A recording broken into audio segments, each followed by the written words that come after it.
His trip to Paris this week. President Trump is at his golf club in New Jersey watching the Women's U.S. Open. This comes as the president faces new questions in the Russia investigation. We now know that the June 2016 meeting at the Trump Tower included not just a Russian attorney, but also a Russian-American lobbyist who is a former Soviet counterintelligence sergeant. The Trump administration is considering a new policy that would expand the deportation powers of the Department of Homeland Security. The Washington Post reporting it would allow the DHS to seek the expedited removal of undocumented immigrants anywhere in the United States that cannot prove they lived in the U.S. continually for at least 90 days.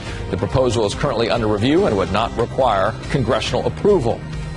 Well, during last year's campaign, Donald Trump attacked Hillary Clinton for the exact same thing that some Democrats are now accusing the president of, allegedly using personal power to gain favorable treatment from the Russians, among others.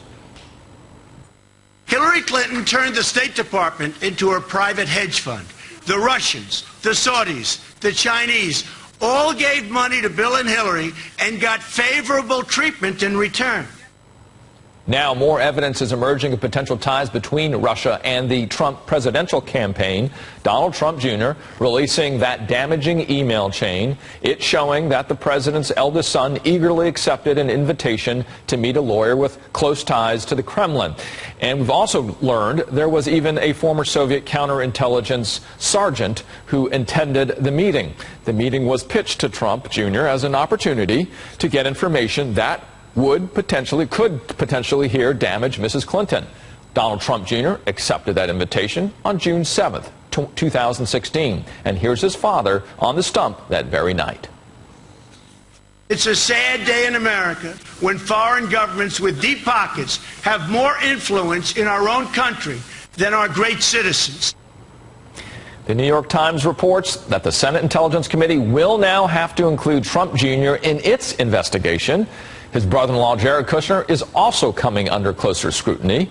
Kushner also attended the meeting with the Russian lawyer without initially disclosing his presence there.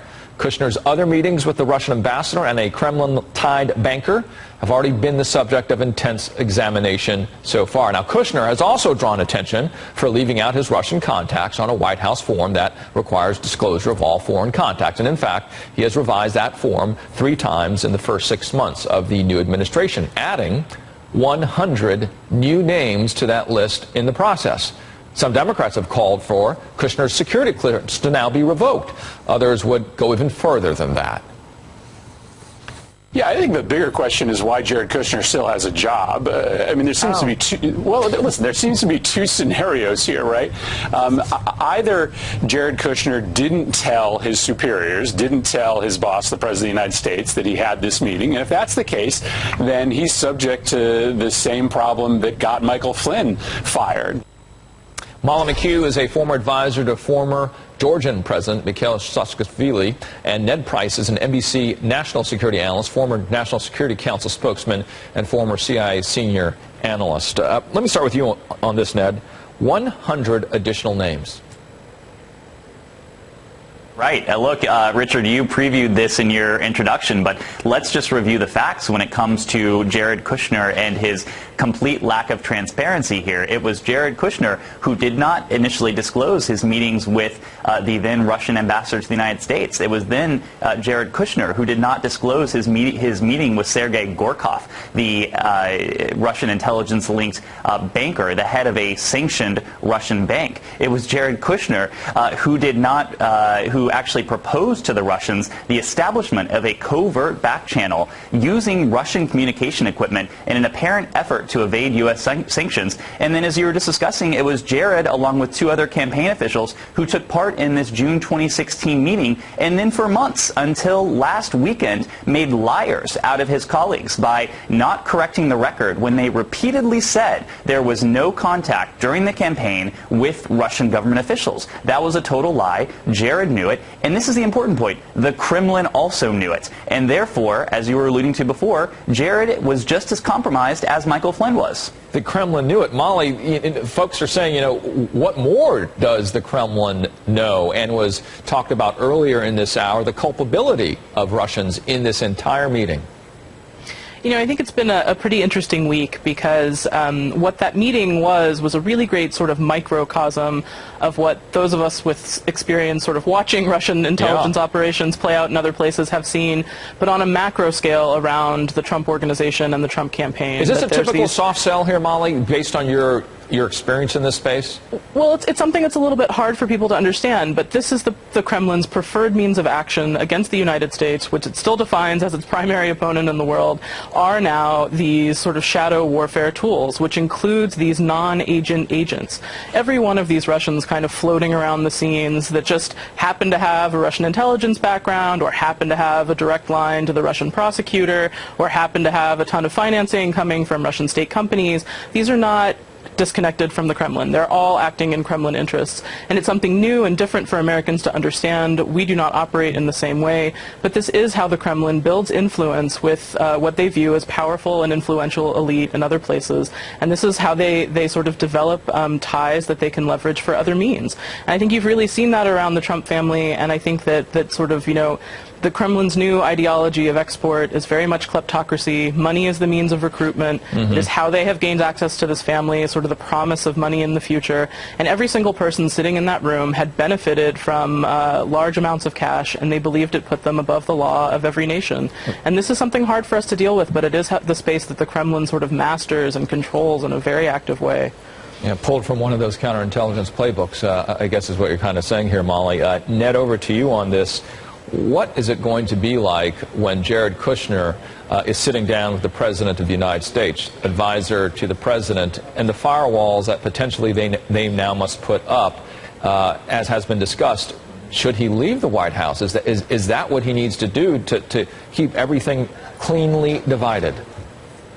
Well, Richard, let's remember what Jared's portfolio is within the administration. It's essentially director of everything, especially when it comes to foreign policy. He is a shadow national security advisor, essentially. He is responsible for resolving the Israeli-Palestinian conflict. He's responsible for our relations with China. He's responsible for our relations with Saudi Arabia and the broader Gulf. He's responsible for our relations with Mexico and Canada, not to mention the elements he has on the domestic side. So all that to say, Jared Kushner cannot continue to function as a senior advisor unless he has a security clearance. And beyond a reasonable doubt, beyond a doubt in my mind, he should not have a security clearance. If I, as a career CIA officer, or if anyone as a career intelligence official, had committed a fraction of the allegations of which Jared Kushner is accused, not only would our security clearances be immediately suspended, but our liberty could also be at risk. There is a profound double standard that we are now witnessing between what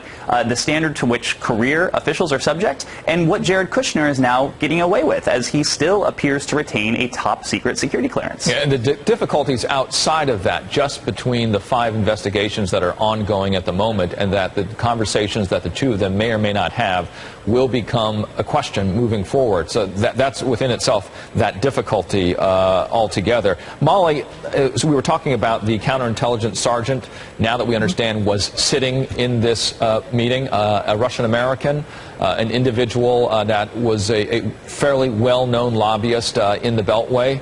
What's the takeaway for you being in this space?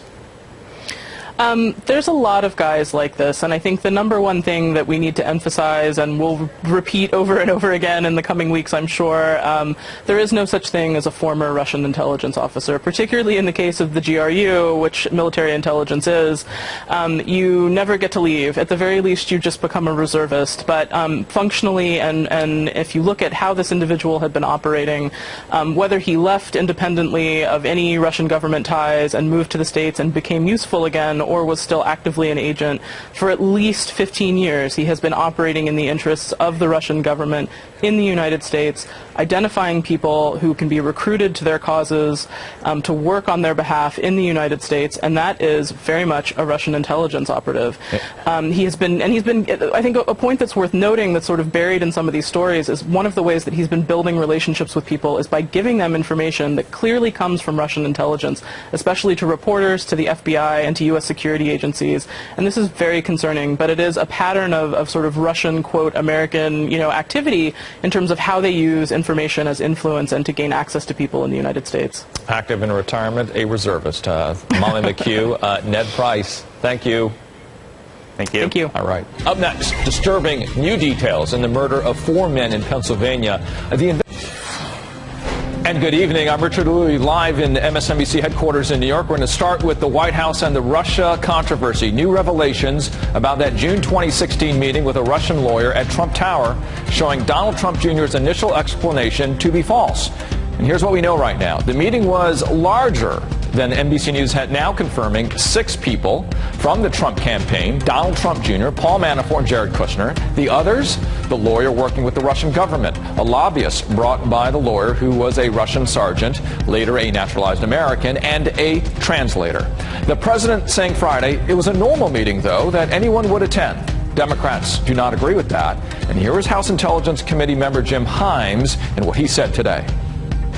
The president's son clearly knew he was getting derogatory information from a hostile foreign power and laid out a timetable to use it. In my mind, that's collusion. Whether it's illegal or not, of course, remember, collusion is not a legal term. Whether it's illegal or not, that is something, I think, for both the Justice Department and the Congress to figure out. But House Minority Leader Nancy Pelosi had no trouble listing the crimes she thinks that were committed there. Opposition research, documents and information from a foreign government or foreign national. Plain and simple. Criminal conspiracy to defraud the United States, impeding the lawful administration of a federal election, or to make an offense against the United States, cyber crimes, hacking against U.S. citizens, the Clinton campaign. Conspiracy with respect to espionage. Joining me now, NBC's intelligence and national security reporter Ken Delanian. Ken, the president again calling the Russian story a hoax, but we're getting more developments as the hours go. What do we have in terms of the latest? Well, Richard, if it's a hoax in this case perpetrated by friends of the Trumps. Mr. Goldstone, the music promoter, was the one who wrote the email telling Don Trump Jr. that the Russian government was offering derogatory information about Hillary Clinton. And Don Trump Jr. took the meeting. Yeah. Now, the news yesterday was the presence of this Russian-born lobbyist, who's an interesting figure in his own right. And what's perhaps most interesting about his presence at the meeting was that it wasn't disclosed. Even after Don Trump Jr. said, "I've told you everything there is to tell about this meeting," we're learning new things about it. And Rinat Akhmetshin is the name of this lobbyist. He did do a stint in the Russian military and counterintelligence. He is known in Washington as a fixer, as a gun for hire. He's lobbied for Russian oligarchs. He's been accused in court papers of computer hacking, although those accusations were withdrawn. And his presence at the meeting is adding a further layer of intrigue that is sure to draw scrutiny from investigators, Richard. And Ken, as you've been reporting and saying, in terms of handling what is happening right now, not the most masterfully done so far in terms of it giving the drip, drip, drip. We're saying, day 7 on this story right now.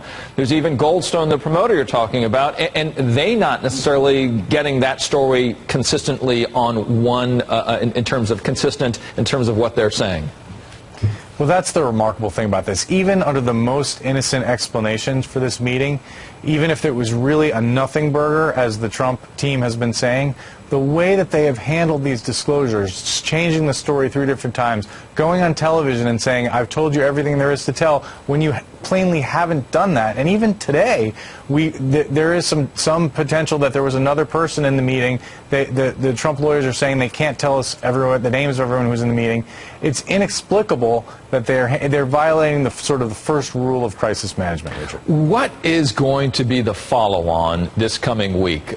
We have consistently asked that question: what will the 5 investigations do, and what does this sort of indicate in terms of what's happening in those 5 investigations based on what the press is learning along the way?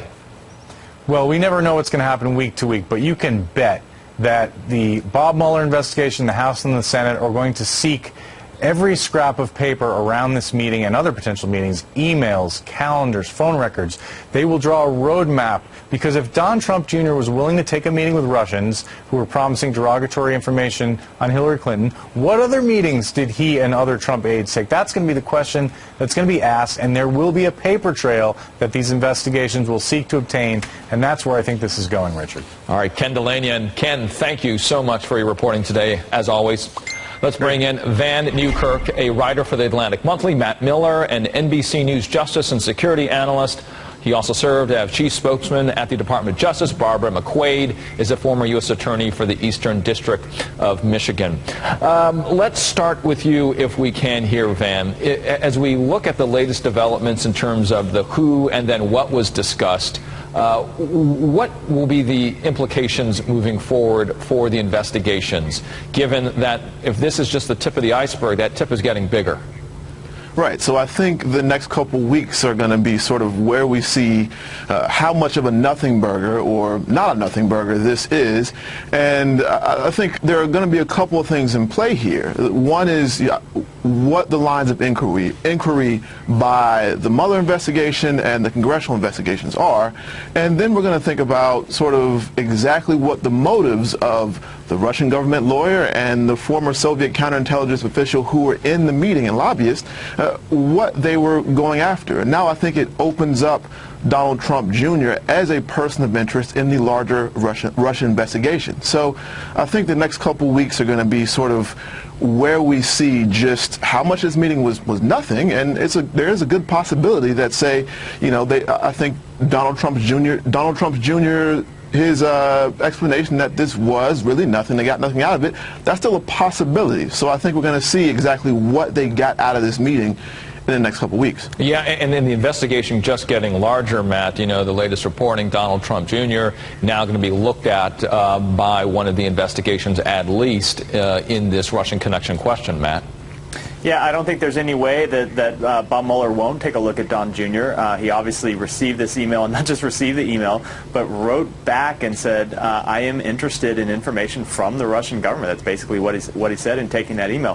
One of the things I thought that was most interesting about the new developments yesterday that Ken Delaney first reported is that there is now someone outside of the Trump orbit who Bob Mueller can subpoena, put in a grand jury, and ask what happened in this meeting. Before today, we knew that the three people from the Trump campaign and a Russian citizen who you can't reach with a subpoena because she lives overseas were the only people there. Very hard to get an independent account. Now we know that Bob Mueller can put other people who are not necessarily loyal to Donald Trump in the grand jury and ask them what happened. And not only that, but we learned for the first time yesterday that there might be documents from this meeting. Renette Metzen said that the Russian lawyer brought documents with her that she gave to the Trump campaign. I think Bob Mueller is going to be very interested in what those documents were. Yeah, those documents, Barbara, if they were left, whether it's 2 pages, 4 pages, what might that mean to the investigations that are ongoing? Well, I think Robert Mueller and his team would certainly want to see what those documents are to see whether there is any merit to the claim that these related to opposition research for Hillary Clinton. But a really important point is, even if they didn't, even if this is a nothing burger, as the phrase we've heard, it doesn't matter to violate that either the statute of conspiracy to defraud the United States or the other crime that's been discussed, campaign finance laws. It's enough that that's what they sought to receive. We all know those old sting operations to catch a predator, where somebody thinks they're going to go meet a teenage girl and instead it's a camera crew. It's enough that you showed up for the meeting under some of those statutes. But nonetheless, I'm sure Robert Mueller wants all of the facts, including any documents relating to this meeting and any others. Van, but there is a something to this burger, is there not, just based on what we've got? Oh, yeah, definitely. So I think the acceptance of the meeting, the fact that there may be documents on hand, and just I think the general lack of transparency, whether it matters in a, say, criminal sort of context, the lack of transparency from day one from the Trump administration, from the campaign team, I think suggests, basically gives a roadmap for where to look in an investigation, and also I think it matters in public opinion. And that's that's the thing that matters going forward in the investigation and looking to the future. Well, that's a good point, Matt, because as we talk about the machinations of this developments, I should say, over the last 7 days, Americans, public opinion, if you will, is focused probably on health care and insurance. And what is the best way to talk about this topic that is digestible and understandable and actionable? You know, I think the investigations have to continue to pursue what they're pursuing independently. One of the strange things about the Trump administration is that we automatically jump to look at criminality in any of these questions. The Trump administration has just been so untruthful about this from day one. We sometimes lose sight of, you know, the criminal wrongdoing is the highest bar possible. There are other basic questions of right or wrong. Should they have taken these meetings or not, and should they have told the truth about them? I think obviously they shouldn't have taken the meeting. And then not only have they not told the truth in the last week, but they haven't told the truth about this from the beginning. You can go back and look time and time again, from the president himself down to multiple people in this campaign, just denied that this kind of contact happened over and over and over. Last summer, last fall, this spring. Now we know that it did. I think, you know, all of the American people, the questions they ought to have while the investigators pursue their courses of action, other people ought to ask, why have they been so untruthful about this from the beginning? What is it that they're trying to hide? Barbara, build on that, and as a former federal prosecutor, you've heard the commentary coming from Democratic representatives, intent to collude, collusion, and conspiracy. Those are some of the words that we've been hearing. Of that, where's the legal jeopardy that you're watching and focusing on right now related to those three terms? Well, conspiracy is the one that we use more frequently in the law, and you know, there is a federal statute that makes it a crime to defraud the United States, and that's been interpreted to mean the statute is satisfied if someone attempts to impede the functioning of any department of government, and that could certainly include. I think it could certainly include the Federal Election Commission. I think people would want to know additional facts before they made a conclusive decision whether that law has been violated, but certainly all the elements appear to be there. So I think that there are potential statutes that have been violated here. Conspiracy is the word we would use, and I'm sure Mueller and his team are working hard to get to the bottom of it. Barbara McCade, thank you so much. Matt Miller and Van Newkirk. Thanks. All righty. Education Secretary Betsy DeVos catching some heat as the Trump administration looks to. Secretary Betsy DeVos is stirring controversy over the Trump administration's push to roll back Obama-era guidelines on investigating campus sexual assault. Now, DeVos sat down with three groups affected by Title IX, sexual assault survivors, students accused of sexual assault, and college administrators, telling reporters that today was a time to listen to all sides of the debate. No student should be the victim of sexual assault. No student should feel unsafe. No student should feel like there isn't a way to seek justice. And no student should feel the scales are tipped against him or her.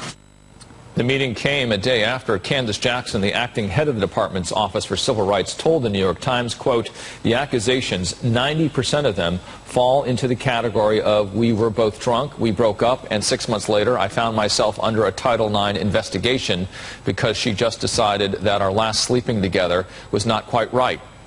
Jackson later apologized, saying, as a survivor of rape myself, I would never seek to diminish anyone's experience. My words in the New York Times poorly characterize the conversations I've had with countless groups of advocates. What I said was flippant, and I am sorry. Joining me now is Cynthia Garrett, co-president of Families Advocating for Campus Equality. What do you think? Thank you for having me. You betcha, you betcha. Sorry, I was moving quickly on that. And the question I had here, Cynthia, was which side or both sides reflect potentially what she was thinking? Which sides she was thinking? Those two statements that I just read, that's right.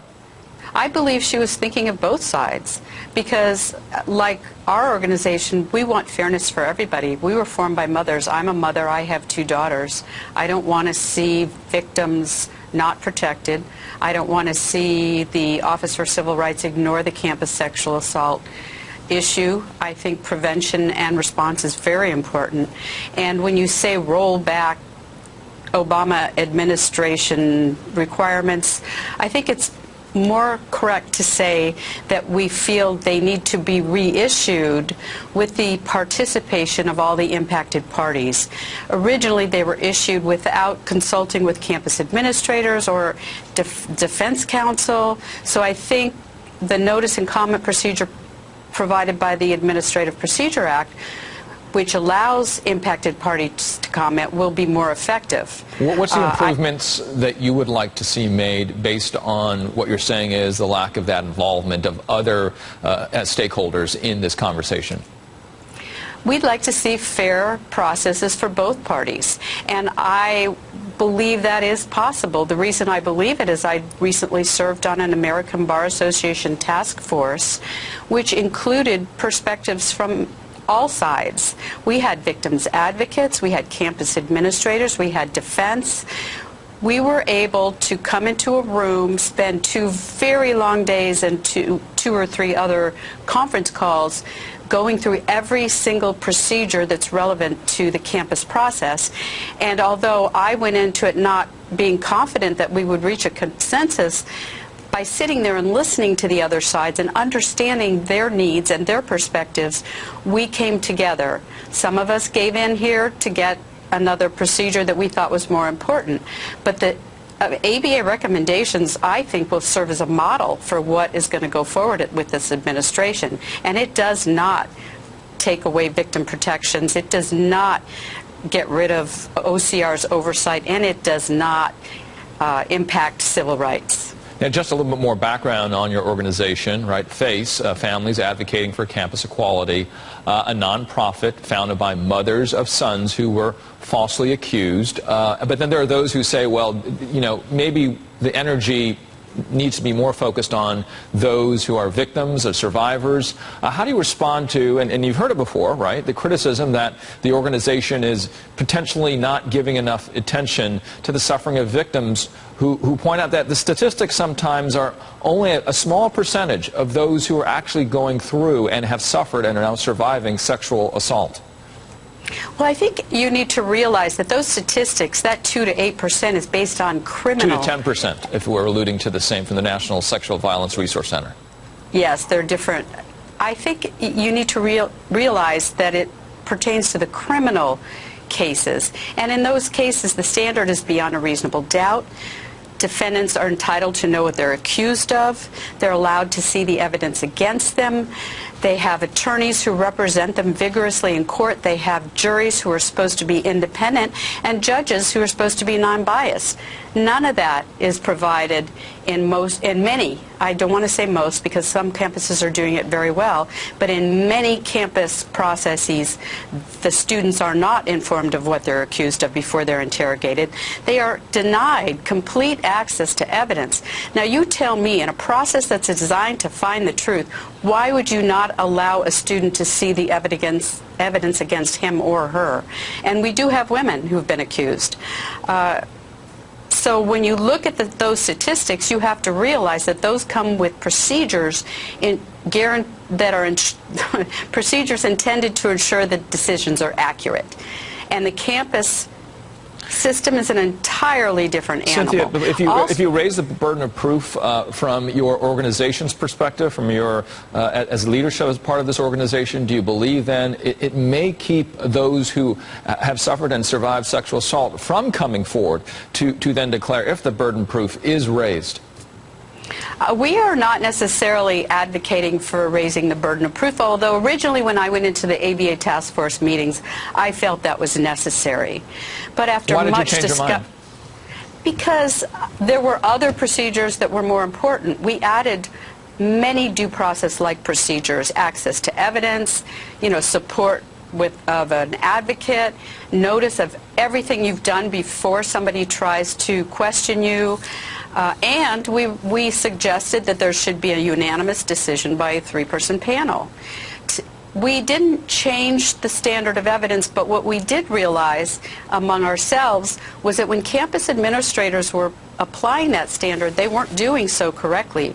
They were told, oh, it's 50% and a feather, which isn't really true. What happens is you're supposed to evaluate the quality of the evidence. You don't weigh all the evidence that comes in front of you. You weigh the quality of it, and it's the quality evidence that you're supposed to weigh. Cynthia, thank you so much. I appreciate your time. Cynthia Garrett, who was at the meeting again when they were discussing this with the Secretary, thank you so much for your time there in San Diego. Thank you for having us. You bet. I now want to bring in Chardonnay Madkins. She is a project manager at the organization End Rape on Campus. Also, you were there at the meeting with the Education Secretary. You heard the conversation that we had there with Cynthia, and she was saying we need to get more voices in there, and you know her organization FACE, which is again many for mothers who have sons who are involved in such cases. What would your reaction be to that? Well, I completely agree, but I believe that we need to consider and weigh which voices are most important when we're talking about Title IX. So Title IX is a civil rights law that protects all students from sexual violence in education, and specifically the 2011 Dear Colleague letter ensures an equal and fair process for both parties, as well as services and resources that many survivors depend on in order to stay in school.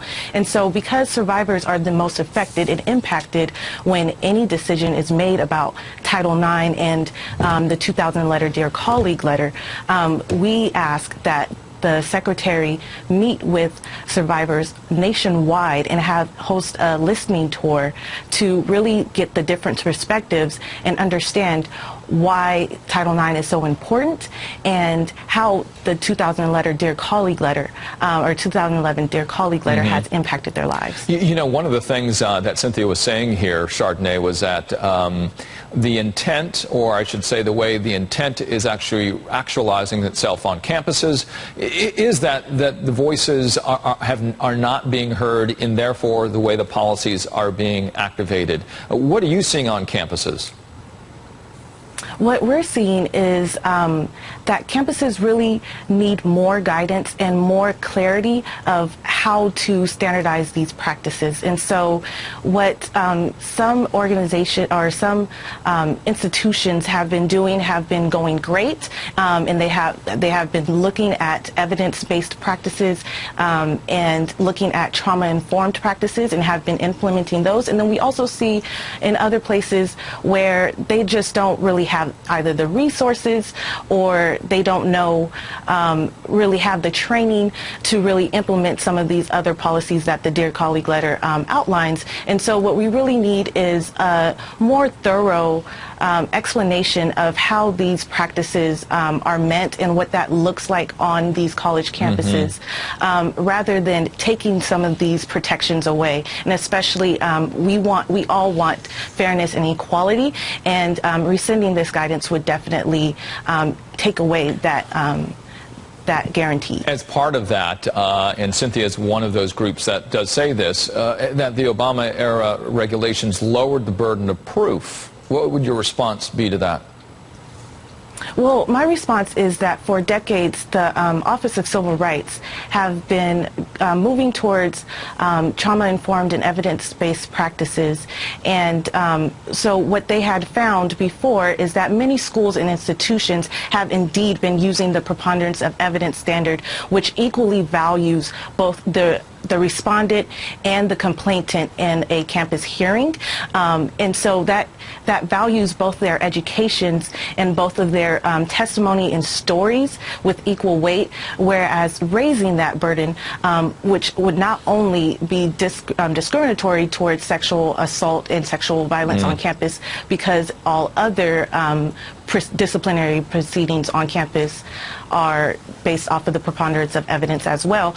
But basically, that would hiring that burden of proof would then tell survivors that you need to prove exactly what happened, and that your testimony doesn't mean as much as the accused. Are things getting better on campuses? The numbers that we have on screen right now, 1 in 5 women are sexually assaulted in college, 1 in 16 men sexually assaulted in college.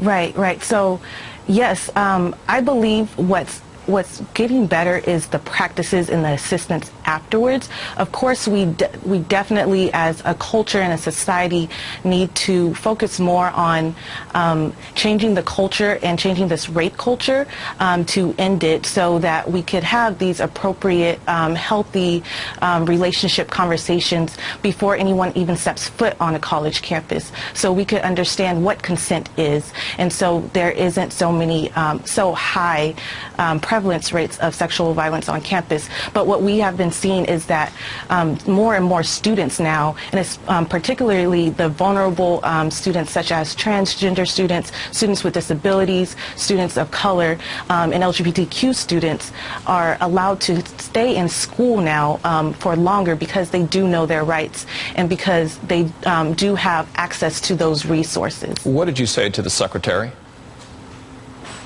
So I explained to the secretary just a little bit about what I said before, is that really we need to listen to different perspectives, such as perspectives from students in rural areas, students who go to historically black colleges and universities, and we really need to take into consideration how the intersection of different oppressive identities is the reason why we need to really provide more guidance and more understanding of how race, gender, class, income all affect sexual violence and the impact that students have after being sexually assaulted, and how they could stay in school afterwards. Well, the one thing I think all three of you can agree with, you as well, Cynthia, and then Secretary, is that concentrating on campuses across the country is the right place to start when we're talking about this very important topic. Thank you so much, Chardonnay. Thank you. Thank you. All right. Up next, the uncertain fate of the Republican health care bill, the focal point of discussion at a gathering of governors in Rhode Island today. We're going to go there for a live report.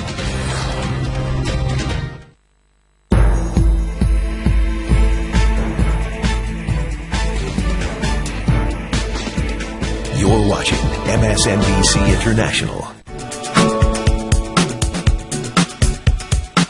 Like his Twitter feed, to, in this case, make, I think, a different kind of comparison. He is sort of attacking the Russia issue in a way that is attempting to downplay it. He used a tweet to talk about the stock market and the highs that the rally that's going on, and he says that the Russia hoax, despite the Russia hoax, there's a stock market rally. Now, to call it the Russia hoax is a Donald Trump way of trying to say, especially his supporters, that there is nothing to pay attention to here. That, of course, is very different than the investigations that are going on, the examination of what took place in that meeting in June of 2016 involving his son-in-law, then campaign chairman, and these Russian figures that you outlined. So the president is doing that. At the same time, the White House has announced they are bringing on an additional attorney who will work inside the White House to handle inquiries from the Mueller investigative team, the special counsel, from congressional inquiries, even the media, to try to handle the Russia issue with a separate legal expert inside the White House, in addition to the private lawyers that each of the members of the family have retained for themselves. So there are developments. They're not talking about much of this publicly, but again, the president using his Twitter feed to sort of diminish and mock the Russia investigation as a way of saying nothing to look at. Richard? Let's go to Ken now. Thank you, Kelly, for that. Ken, where are we at in terms of numbers? We have 6 faces so far that we know in terms of the who was at this meeting. Are there discussions of the 7th and an 8th potentially? Yeah, Richard, I don't think we know yet. We don't have a full accounting of who was at this meeting. We believe there was a translator. We don't know the name of that person. The news of yesterday was that this Russian-American lobbyist, Renat Akhmetyan, was present. And he's interesting because he was born in Russia, did a stint in the Soviet military and counterintelligence where he was hunting for spies, moved to the United States, became a lobbyist, kind of a fixer in Washington, has worked on behalf of Russian oligarchs, and has been lobbying for the past few years on behalf, not paid by the Russian government necessarily, but in a cause near and dear to the Russian government against these Magnitsky Act sanctions. And another reason that his presence at this meeting is so important and interesting is because it was concealed. You know, we broke the story of his presence the day after Donald Trump Jr. went on television and said, "I've told you everything there is to tell about this meeting." But the larger importance here, Richard, is that this meeting is the first example of evidence of collusion between the Russian government and the Trump team. After all, we've seen these emails that promise an offer of help from the Russian government, derogatory information on Hillary Clinton, went to Donald Trump Jr. Instead of calling the FBI, he said, I'm going to take this meeting. I'd love to see this. Richard. Ken, building on that, all the responses that we've heard so far from Donald Trump Jr. and the president over this have not been under oath. Might that change in the near future? Obviously, we have 4 or 5 investigations happening right now. That's right, and there are grand juries at work in this matter. Now, there's a real legal question about, can the president be called under oath before a grand jury? Certainly the president's son could, but of course any American has a right not to testify. If his lawyer advised him that he's in legal jeopardy with testifying before a grand jury, he's not going to say anything. So it's not clear yet whether there'll ever be any answers under oath about this. But you can imagine and bet that the special counsel will be requesting every scrap of paper around this meeting, every email, every calendar, and about other potential meetings that may have occurred. Richard. Great to have both of you in front on the story. Ken Delanian, thank you so much. Kelly O'Donnell, appreciate both of your reporting right now. Let's go to Gabby Morangello, who is the Washington bureau chief for the New York Post. We also have Rick Schwein, the FBI's former special agent in charge of the bureau's division in Birmingham, Alabama. Caleb Mason, a former federal prosecutor. Thanks, all three. Gabby, we have the reporting coming from Ken here. 6 confirmed. There have been various other reports of more folks potentially in there. That's just the who. Then we're going to get to the what in terms of what was actually discussed. What are you learning? Well, I think that there are a number of questions still about the content of this meeting. There's only so much that we know from those emails that were published last week by the president's son, right. Confirming at the very least that this was a meeting set up with the sole purpose of disclosing information that these individuals felt, these Kremlin-connected individuals felt would be damaging to Hillary Clinton, the Democratic frontrunner at the time. And so I think that these are questions that will emerge, hopefully, during these congressional investigations.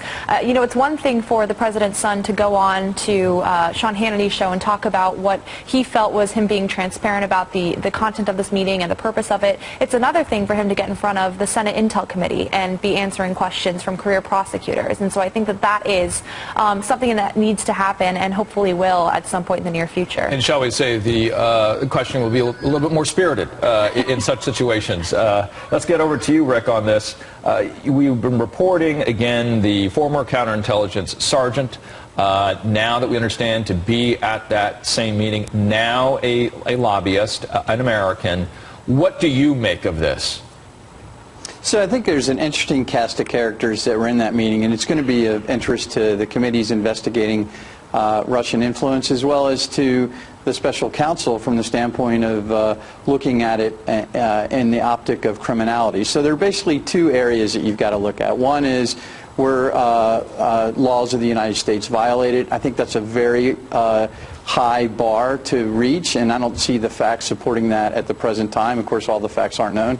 The other investigative avenue is from a counterintelligence standpoint, and I think that's the thing that's getting underreported and not having enough scrutiny, and that's the attempt by Russia to influence our political processes, our democratic institutions, and take advantage of this polarization between the electorate and our elected officials. If I'm the Russian intelligence officer in charge of sowing discontent in the American democratic process, I'm promoted. I'm very successful at what I'm doing, and what we haven't done is shown a bright light on Russian culpability, and doing it in a bipartisan manner, because presumably the Russians would have sought to influence both parties because they didn't know what the outcome of the election was going to be, and they would have wanted to have been in the most advantageous position regardless of who won our election. What has been said by Leader Pelosi over in the House, the minority leader here, Caleb, is that there's the intent of collusion, or there is collusion. Of those 2, are either of those illegal? Yes. The operative criminal concept here would be conspiracy. Conspiracy is an agreement by more than one person to commit a crime. So whether or not that crime was ultimately completed is irrelevant. I think the theory that seems to be the most substantiated by the facts so far would be the theory that these people, this group of people, got in a room and formulated an agreement to accept Russian help in the election in exchange for help from the administration after taking office on lifting sanctions. That's what we know from the president's son's statement, that these people were talking about the Magnitsky Act in the same breath as offering help. What would be the penalty, Caleb, for, because you're saying both intent to collude is also fitting into illegality? There have been those members, there's a certain member of the House that earlier on MSNBC was saying, of those two, they're not necessarily illegal, both the intent and the act of colluding. Yeah, conspiracy is the idea here. Conspiracy is a crime. That would be legal. That is Title 18, Section 371 of the United States Code. It is an agreement to commit a crime coupled with an overt act in furtherance thereof. There are lots of overt acts here that you could look to. One of them might be Michael Flynn contacting the Russians during the transition, talking about lifting sanctions. That would be just one. There probably are lots of others that we know about. And the agreement would be, I mean, we don't have a transcript or recording of this meeting. It would be interesting to see if there was one. But an agreement would just be, hi, we're Russians. We are offering you help. In exchange, here's what we would like. And the response being, you know, I love it, or whatever it would be. That would be enough on its face to show an agreement plus an attempt to complete the crime. Let's throw more into this here, Gabby. Jay Sekulow, one of the legal representatives for the president, says he didn't know about this. It goes back to that question. What did he know and when? That seems to be the big question here. I mean, the president has said on the one hand he didn't know about this. On the other hand, we found out that his lawyers knew about this for at least a couple of weeks due to a disclosure from Jared Kushner, his son-in-law. So I do think that this is another situation where it goes back to the content of this meeting. That's really what the most important unknown aspect right now. I mean, we need to know if, as Caleb was saying, this is a quid pro quo situation where there was something promised to this individual in exchange for information that they may or may not have given the president's son. If that is in fact something that's determined, whether through the special counsel's investigation or a congressional committee's investigation, or something that comes to light through, you know, dedicated reporting, which we've certainly seen on this issue, I do think that that then places the president and his son in a situation where they're in intense legal jeopardy. Rick, why is or is this not and you've heard it, a nothing burger? Well, I don't think it's a nothing burger. I think it's something that the special counsel definitely needs to follow up on. But I also think there's a lot of room for reasonable doubt. And the burden of proof is always on the government. I would love to have had Caleb as an assistant U.S. attorney when I was an agent investigating cases. I'd love his theory. But theory and then proving it to the standard that's required in a court of law are two completely different things. And I know very few prosecutors that would take that theory and run with it with the facts as we now know them. That's not to say that the facts won't change. They're going to change. They always do. And it'll be interesting to see how this plays out. But again, I think what we're missing here is we ought to be looking at Russian influence more broadly than just the Trump campaign. There are some other things that are of concern that occurred on the Clinton campaign side, the hacking of the DNC, a lot of money, hundreds of millions of dollars going into the Clinton Foundation. And if we truly are interested in protecting our democratic institutions, this needs to be a much broader focus. And we'll see how wide the special counsel Mueller goes with this, and that is certainly one of the key questions here. Finish quickly with you here, Caleb. I want to go from son to son-in-law. This as he is now at least updating, shall we say, the number of connections that he had. The number's somewhere around 100. Does he face any legal jeopardy here because of that? Well, the thing that differentiates Mr. Kushner from the other two, as I think one of your earlier guests had noted, is that he actually did become an official within the administration. And the statutes that govern bribery and what we call theft of honest services, that's a species of fraud, those apply to officials, government officials. So Mr. Kushner, as a government official, is subject to different kinds of legal jeopardy than Don Jr. and Paul Manafort. Mr. Kushner also, presumably, has, in his capacity as a government official, engaged in a lot more actions since taking office that could conceivably be described as a potential quo to the quid of the Russian help. In other words, he's the guy who would have been carrying out the other end of the deal. The case law on this, on bribery in public officials and honest services theft, includes giving advice to a principal. So this is in the Supreme Court decision in the McConnell case from last term. If you're a public official and you accept something of value in exchange for giving advice that would further an official act, then that is potentially a criminal act. So yes, he has more jeopardy than they do. Great reflections from our trio today. Caleb Mason, Rick Schwein, Gabby Morangello here in studio. Thank you all three. Thank you. You bet. Up next, the fate of the Republican health care bill. The focal point here of discussion at a gathering of governors in Rhode Island today. We have a live report just ahead. Plus, Democratic Congressman Pramila Jayapal will join me to discuss what Democrats plan to do as a health care battle. New developments on the latest version of the Republican bill to replace Obamacare. Two major insurers are now asking Senate Republican leader Mitch McConnell to remove Senator Ted Cruz's amendment. It would allow insurers to sell cheaper plans with fewer benefits. Blue Cross Blue Shield and America's health insurance plans, those two are calling the Cruz proposal, quote, unworkable in any form. This morning, President Trump still sounding optimistic, though. In his weekly address, take a listen. I am pleased to report that we are very, very close to ending this health care nightmare. We are so close. It's a common sense approach that restores the sacred doctor-patient relationship. And you're going to finally have great health care at a lower price. This weekend, top Trump officials, including Vice President Mike Pence, OMB Director Mick Mulvaney, also Health and Human Services Secretary Tom Price, they are in Rhode Island, and they're trying to garner support at the National Governors Association gathering. Congress, the administration needs to know it is us, we, the governors, that are going to have the responsibility to make sure the citizens of our states are in a good position. So it's like so many things in Congress. We hope they are listening to the governors. So after being unveiled on Tuesday, the latest Senate replacement bill is already facing some resistance on the Hill, with Kentucky's Rand Paul and Maine's Susan Collins. They are already coming out in opposition of it. This bill doesn't repeal Obamacare. I'm very disappointed because I've been very vocal about my concerns. Several Republican senators are still undecided.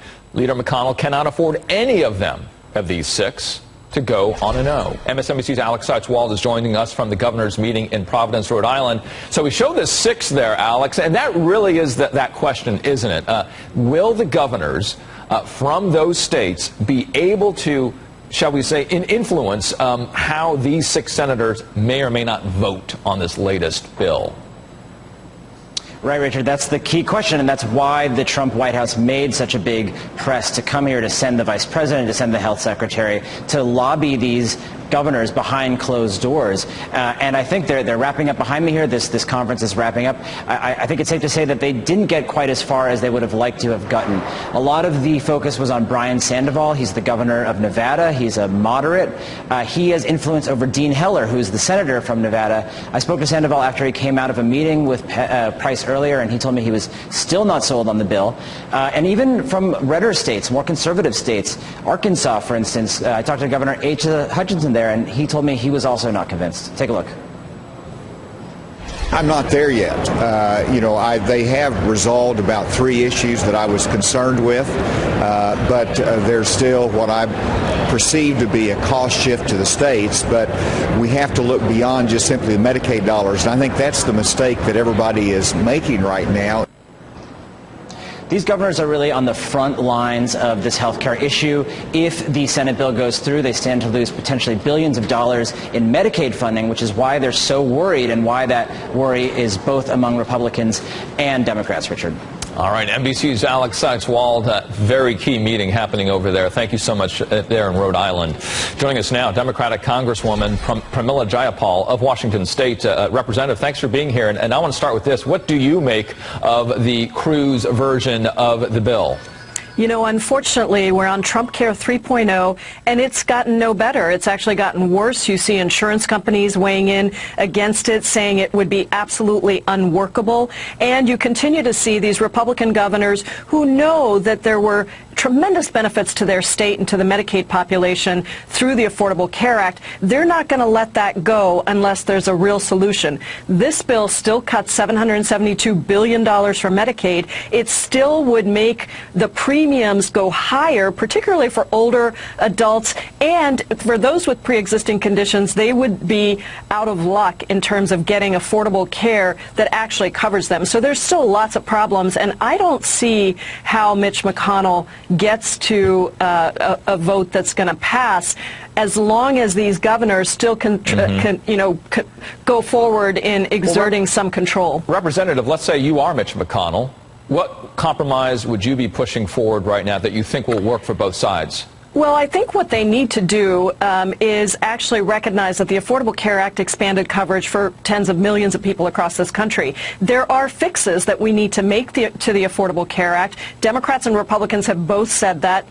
Controlling prescription drug costs for seniors is one of those fixes. There are fixes that we need to make in the individual marketplace, but none of those things would actually be fixed with the bills that they're putting forward. They need to recognize that they should step back from repealing. They don't have a better replacement, and they should work with Democrats on actually trying to get some of these fixes through. That's been floated is leave Medicaid alone, move on the exchanges. Would you support that? Well, it all depends on what that looks like. The way that they have been proposing it, no, they're proposing really getting rid of, in my home state of Washington, for example, our exchange is one of the most effective exchanges in the country. And so our exchange is working very, very well. So I can't see that in states that have put a lot of effort into trying to get these exchanges up and running, that we would be willing to get rid of the exchanges. What we need are some fixes to the premiums. Where it's not working, as you know, and because you vote on a bill, on a law that will affect the entire country, you have states in the heartland where it's not working. So folks will say, yeah, it may be working in California, Washington, and in New York and other places. Hey, but what about me? Right. No, and absolutely. But the thing is that the exchange is just a tool. The exchanges are set up in order to funnel the dollars from the federal government, match them with state dollars. And so there are lots of models of how you could implement an exchange and have it work properly. The question really is, how much is the federal government going to continue to put into these critical pieces, and how does the federal government allow subsidies to shore up the insurance market? Those are the core pieces of the Affordable Care Act. The exchanges have been set up as a mechanism to implement the federal law. So the issues that we're looking at are more around how do you control the increases in premiums, how do you make sure that certain essential benefits remain covered, and those things are part and parcel of the current Affordable Care Act that Republicans have a problem with. So I think that's their problem. And they do have themselves in a bit of a box because they've spent 7 years trying to get rid of the Affordable Care Act and saying it doesn't work. But what they've now seen is Republican governors who say, actually, it does work. Yes, it's a huge law. We do have some fixes. But at this point, they should back off of this because I'll tell you, it's also going to affect the rest of their agenda. And at some point, they've got to just cut bait and say, we were wrong. It's going to? I think there are those who may say that, we're pretty far. I thank you so much. Really great perspective from the great Northwest, Washington State Congresswoman Pramila Jayapal. Thank you. Thank you. All righty. This week was